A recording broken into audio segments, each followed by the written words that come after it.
ওই গো গিন্নি, শুধু ভাত দিয়ে গেলে যে, সঙ্গে আর কিছু দেবে না? দিলাম তো এক ঘটি জল, ভাতে জল ঢেলে নুন দিয়ে মেখে খেয়ে নাও।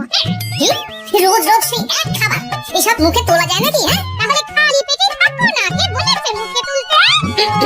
না মানে অন্তত একটা কাঁচা পেঁয়াজ।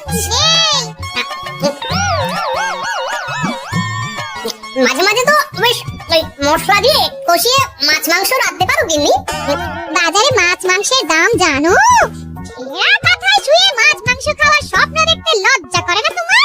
আসলে কি জানো তো গিন্নি, আমার লজ্জাটা আর তোমার রান্নাঘরে রাখা মশলার বাক্সের মতো, শুরু আছে কিন্তু কোনো কাজে লাগে না। এই খবরদার, আমার রান্না তুলে একদম খোঁটা দেবে না, এই বলে দিলাম। হ্যাঁ, আমি চললাম মাছ আনতে, তুমি আদা রসুন বেটে পেঁয়াজ কুচিয়ে রাখো, বুঝলে? বলি পয়সা কোথায়? লাগবে না, মাছ খেতে হলে পয়সা নয় গিন্নি, বুদ্ধি লাগে, বুদ্ধি, বুঝলে? বুদ্ধির বদলে মাছ কোন দোকানদার দেয় গো?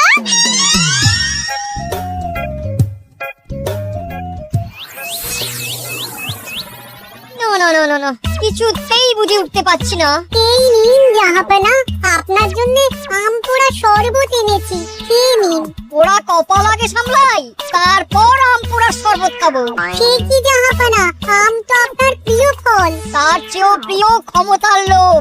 এদিকে কৃষ্ণনগর ঠিক যেন পাকা হিমসাগর, ওদিকে বর্ধমান যেন হৃষ্টপুষ্ট ফজলি, আর খাম্বাজ রাজ্য যেন লাল হলুদ গোলাপ খাস। এদের একসঙ্গে খেতে না পারলে আমার ঠিক ভাত হজম হচ্ছে না উজির। হবে খুব তাড়াতাড়ি এই রাজ্যগুলো আপনার বর্ষতা স্বীকার করবে জাহাপনা। শুধু চাই সঠিক উপায়। কি উপায়? এদের সঙ্গে যুদ্ধে লড়ে আপনি সহজেই রাজ্যগুলো জিতে নিতে পারেন জাহাপনা, কিন্তু তাতে রাজ্যবাসীর ভালোবাসা পাবেন না। রাজ্যবাসীর ভালোবাসা পেতে হলে প্রমাণ করতে হবে তাদের রাজারা অপদার্থ। কি বলছো উজির? আমার তো কিছুই মাথায় ঢুকছে না। আপনি হলেন বাংলার নবাব, আর কথায় আছে না, মাছে ভাতে বাঙালি। বাঙালিকে না বুঝলে বাংলা জিতবেন কিভাবে? আসুন জাহাপনা আসুন, আমি আপনাকে বাতলে দিই বাংলা জেতার উপায়। সাব্বাস উজির, তোমার বুদ্ধিটা ঠিক পাকা ল্যাংড়া আমের মতো না, মিষ্টি।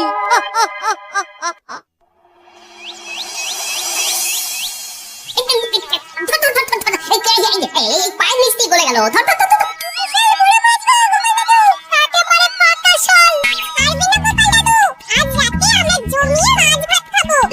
খেতে তো হবে শোল মাছের ঝোল আর তেল কই। তোদের দিদাকে বড় মুখ করে বলে এসেছি, ধরেছি।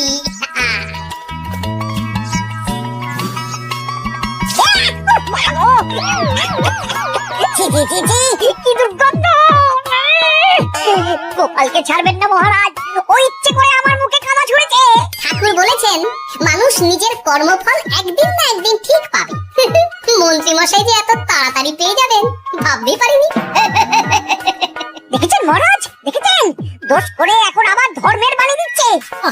তুমি রাজসভা কামাই করে এসব কি করছো গোপাল? যা সামান্য বেতন পাই সব পেঁয়াজ রসুন কিনতেই ফুরিয়ে যায় মহারাজ, তাই মাছটা নিজেই ধরে খাচ্ছি। হ্যাঁ মহারাজ আপনার পায়ে পড়ি। আর আমার পা ছুঁতে হবে না গোপাল।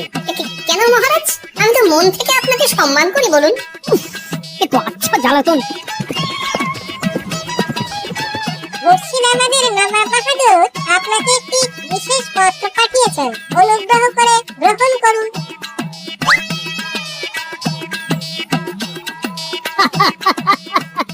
এ তো দারুণ আবদার। যাবো, আমি অবশ্যই যাব। কোথায় যাবেন মহারাজ? নবাব বাহাদুর লিখেছেন আগামী পরশু তার প্রাসাদে অতিথি হয়ে যেতে, তবে খালি হাতে নয়, সঙ্গে করে একটি জ্যান্ত মাছ নিয়ে যেতে। উপহারে জ্যান্ত মাছ? নবাব বাহাদুরকেও আমার মতন জল দিয়ে নুন ভাত খেতে হচ্ছে নাকি? নবাব হোক বা ফকির, সবার গিন্নি সমান। কিন্তু সঙ্গে করে কি মাছ নিয়ে যাওয়া যায়? ভেটকি, চিতল নাকি কাতলা? আচ্ছা, আগামীকাল রাজসভায় আমি সবার মতামত শুনবো। গোপাল, আগামীকাল ঠিক সময় চলে এসো কিন্তু। আগে যাবো মহারাজ, শুধু আমার বেতনটা ভেবে দেখবো। চল রে, আজ অনেক মাছ পেয়েছি, চল চল চল।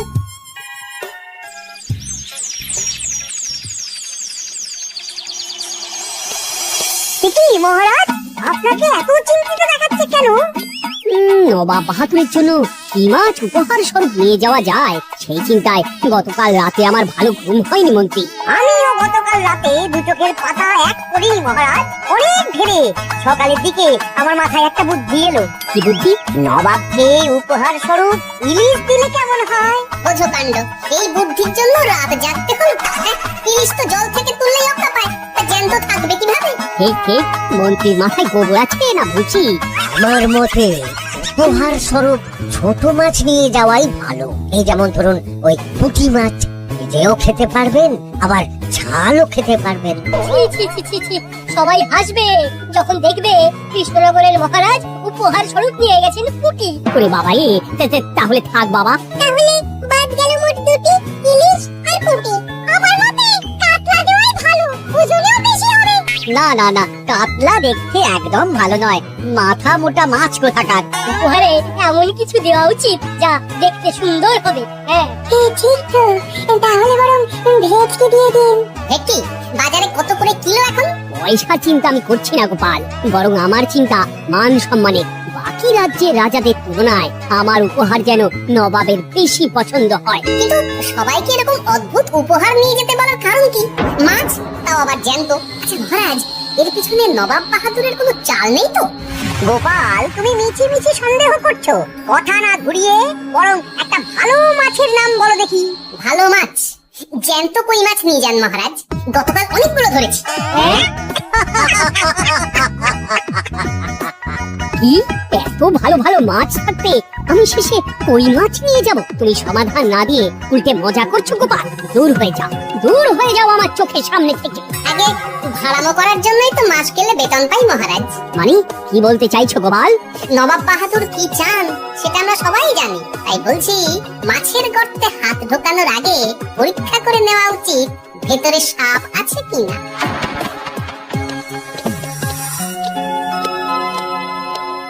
এই মন্ত্রী, গোপাল কি বলে গেল? সাপ ব্যাং কিছুই তো বুঝলাম না। ছাড়ুন তো গোপালের কথা, আমরা বরং মাছ নিয়ে আলোচনা করি। আমার মতে জ্যান্ত ভেটকি নিয়ে যাওয়াই ভালো। আমাদেরও ওই ভেটকিতেই মত আছে। বেশ, এই না 100 মোহর বেছে বেছে সবচেয়ে বড় ভেটকিটা বাজার থেকে কিনে আনো মন্ত্রী। তারপর তাকে রূপোর গামলায় জল ঢেলে রাখো। আমি কাল ভোর ভোর মুর্শিদাবাদের উদ্দেশ্যে রওনা হব। কোনো চিন্তা করবেন না মহারাজ, কাজ হয়ে যাবে। যাওয়ার সময় চিঠিটাও সঙ্গে করে নিয়ে যেতে হবে। নবাবের হুকুম। এই দেখুন কেমন খেলা করছে। বাহ বাহ বাহ। ওজনে কত হবে? 4 কিলো তো হবে। কিলো 2 পয়সা হিসেবে 8 পয়সা দেবেন। আমি শুধু ওজন জানতে চেয়েছি, দাম শুনে আমার কি হবে? এই এটাকে গাড়িতে তোল। আর মাছের দামটা? মুর্শিদাবাদের নবাবকে আমাদের মহারাজ এই ভেটকিটা উপহার স্বরূপ দেবে। তোর ভাগ্য ভালো যে মাছটা তুই ধরে এনেছিস। আমার টাকা কিসের রে? আমার কত ক্ষতি হয়ে গেল।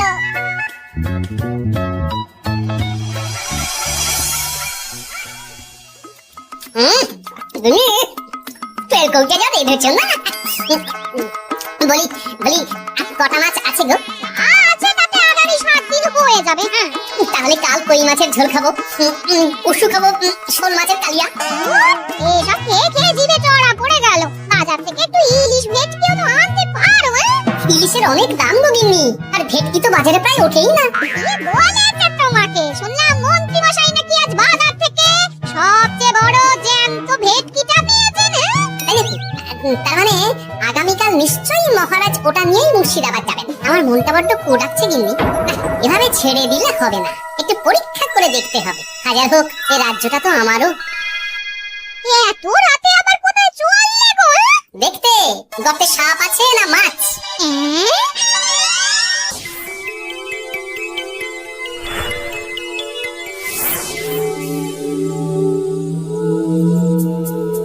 গোপাল, এত রাতে? সব ঠিকঠাক বুঝেছো তো? হ্যাঁ, তুমি কোনো চিন্তা করো না গো গোপাল দাদা। তাহলে কাল উত্তরের জঙ্গলে।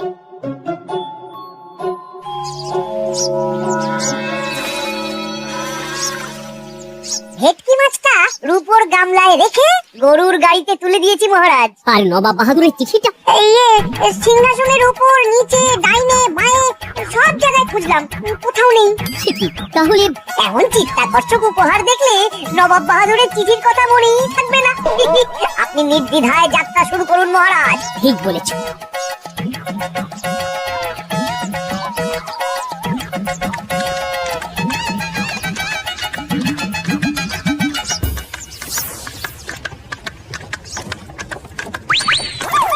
ওই তো মহারাজের রথ এসে গেছে। এই যা যা বলেছি মনে আছে তো? আছে গো আছে, ভেটকি মাছের পাতুরি আর ঝোল দুটোই রাঁধবো। হ্যাঁ, আমার ফিরতে কদিন দেরি হতে পারে, বেশি দেরি হলে তোমরা খেয়ে নিও বা লুকিয়ে পড়ো।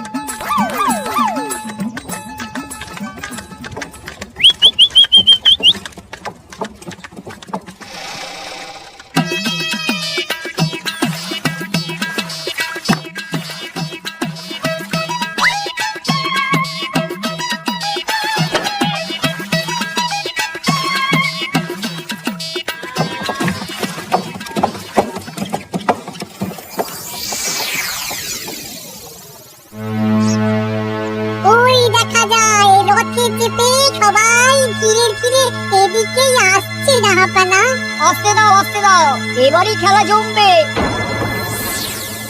এসো এসো, তোমাদের সবাইকে মুর্শিদাবাদে স্বাগত জানাই।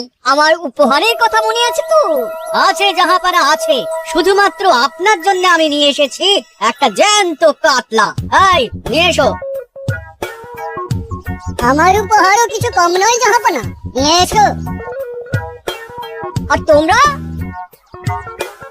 আর কৃষ্ণচন্দ্র, তুমি কি এনেছো?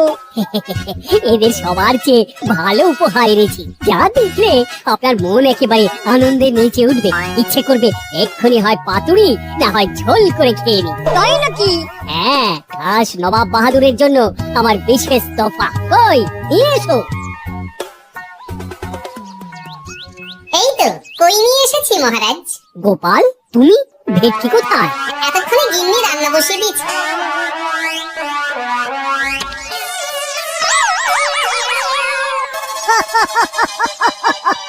শেষের কিনা কই মাছ। আর কোনো মাছ খুঁজে পেলে না নাকি কৃষ্ণচন্দ্র? ছি ছি ছি, তোমার জন্য লজ্জায় আমার নাক কাটা গেল গোপাল। ফিরে গিয়ে আমি তোমার গর্দান নেব, এই বলে দিলাম। অনেক হয়েছে, এবার তোমরা সবাই আমার কথা মন দিয়ে শোনো। আমি তোমাদের সবাইকে একটা করে জ্যান্ত মাছ আনতে বলেছি, একটি বিশেষ কারণে। তার আগে সবাইকে আমি জিজ্ঞাসা করতে চাই, আপনারা সবাই নবাব বাহাদুরের পাঠানো চিঠিটা মন দিয়ে পড়েছিলেন তো? হ্যাঁ পড়েছি। হ্যাঁ হ্যাঁ হ্যাঁ, আমরাও পড়েছি।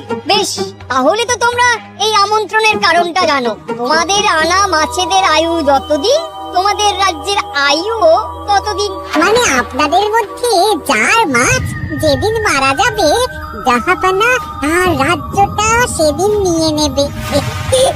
আর যতদিন না আপনাদের মাছ মরছে, ততদিন আপনারা এই প্রাসাদেই থাকবেন। হ্যাঁ, এরকম কিছু তো চিঠিতে লেখা ছিল না। কে বলেছে ছিল না? ওই জন্যই তো আমি সঙ্গে করে চিঠিটা আনতে বলেছিলাম। এনেছো? হ্যাঁ হ্যাঁ, আমি এনেছি। এই যে এখানে তো কোথাও এরকম কিছু লেখা নেই। তোমরা হলে রাজা, রাজাদের সব সময় চোখ কান খোলা রেখে চলতে হয়। উজির, এই নাও।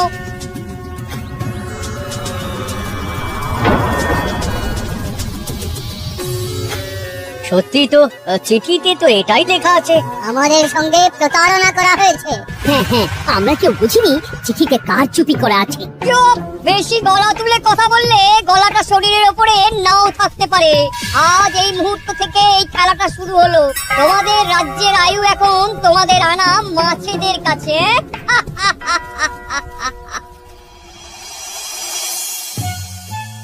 উজির, কার মাছের কি অবস্থা? আগে বাকিরা মোটামুটি সাঁতার কাটলেও খাম্বাজ রাজার আনা কাতলা খাবি খাচ্ছে। মনে হয় খুব তাড়াতাড়ি যাবে। বাবা বাবা বাবা, এ তো খুব ভালো কথা। অপেক্ষা করি তবে। গেল গেল, আমার রাজ্যটা ভেসে গেল। গেছে মহারাজ, গেছে। আজ থেকে খাম্বাজ রাজ্য আমার। খাম্বাজ রাজাকে বন্দী করো। বাবা ভেসে উঠেছে জাহাপানা। তোমাদের রাজ্য দুটো আমি খেলাম। বাকি রইল শুধু বর্ধমান রাজা চিতল আর কৃষ্ণচন্দ্রের কই। যা, আমারটাও গেল। আগে জানলে আমিও কৃষ্ণচন্দ্রের মতন জিওল মাছ আনতাম। কৃষ্ণচন্দ্র নিজেকে এত চালাক ভেবো না। একটু দেরি হলেও একদিন না একদিন তোমার কইও ভেসে উঠবে। ততদিন তুমি আর গোপাল আমার প্রাসাদেই থাকবে, কেমন? এটা উত্তম প্রস্তাব নবাব বাহাদুর। আপনার প্রাসাদের বিরিয়ানির কোনো তুলনাই নেই। অনেকদিন নুন ভাত খেয়ে আছি, আজ একটু বিরিয়ানি হবে নাকি? পেয়ে যাবে গোপাল। নবাবের প্রাসাদে অতিথিদের যত্নের কোনো ত্রুটি হবে না।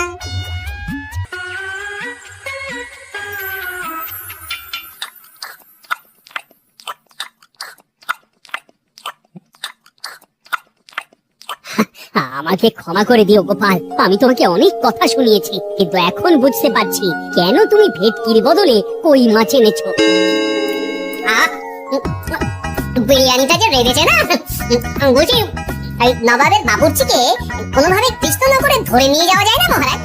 গোপাল, কোনো মাছই অমর নয়। একদিন তোমার আনা ওই কই মাছটাও মারা যাবে, আর সেদিন আমাদের কৃষ্ণনগর রাজ্যটা নবাবের হবে। মাছগুলো একেবারে ঝুড়ো ঝুড়ো, আর মাংসটা তুলোর মতন নরম। আহ, আমার কথা কি তোমার কানে যাচ্ছে? গোপালের চোখ কান সবসময় খোলা থাকে মহারাজ, আর তাই চিঠির কারচুপিটা ধরতে আমাকে বেশি বেগ পেতে হয়নি। কিন্তু কিভাবে বুঝলে গোপাল চিঠির রহস্যটা? কারণ আমি জানতাম নবাব বাহাদুর অনৈতিক কিছু করবেন না। গায়ের জোরে নয়, বুদ্ধি দিয়েই উনি বাজিমাত করবেন।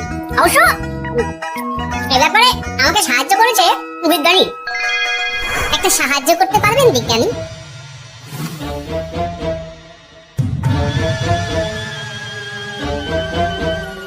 তোমার সন্দেহ একদম ঠিক গোপাল। এই চিঠিতে লেবুর রস দিয়ে লেখা হয়েছে কয়েকটি লাইন, যা শুধু আগুনের তাপেই ফুটে উঠবে। এই নাও। সর্বনাশ, গর্তে মাছ নয়, বিষধর সাপ আছে। এবার কি হবে গোপাল? আগামী 7 দিন পেট ভরে বিরিয়ানি খাবো মহারাজ, ততদিন ওরা এসে যাবে। কারা আসবে? দেখুন না শুধু।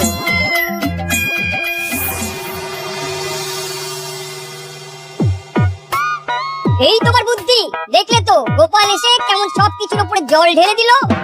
মানে বুঝতে পারিনি যে ওরা ওরা চিঠির কারচুপি সব ধরে ফেলবে। কৃষ্ণচন্দ্রের কই মাছের কি খবর? সেটা কি এখনো জীবিত? আগে আমাদেরও একই প্রশ্ন নবাব বাহাদুর। এভাবে আর কদিন চলবে জানা নেই। কবে যে এসব থেকে মুক্তি পাবো। দাঁড়ান জাহাপানা, আমি ছুটে গিয়ে দেখে আসছি মাছটা জীবিত আছে কিনা। তুমি বুনোল হলে আমিও বাঘা তেঁতুল। কৃষ্ণচন্দ্র, যতদিন না মাছটা মরছে তোমাকে আমি এখানেই আটকে রাখবো। সর্বনাশ হয়ে গেছে জাহাপানা, দেখবেন আসুন, দেখবেন আসুন। কি হয়েছেটা কি? চলুন না, চলুন না, নিজের চোখেই দেখবেন। সে কি, কই মাছ বাচ্চা দিয়েছে? এটার অপেক্ষাতেই তো ছিলাম। ওরা এসে গেছে মহারাজ, এবার আপনার রাজ্য সুরক্ষিত।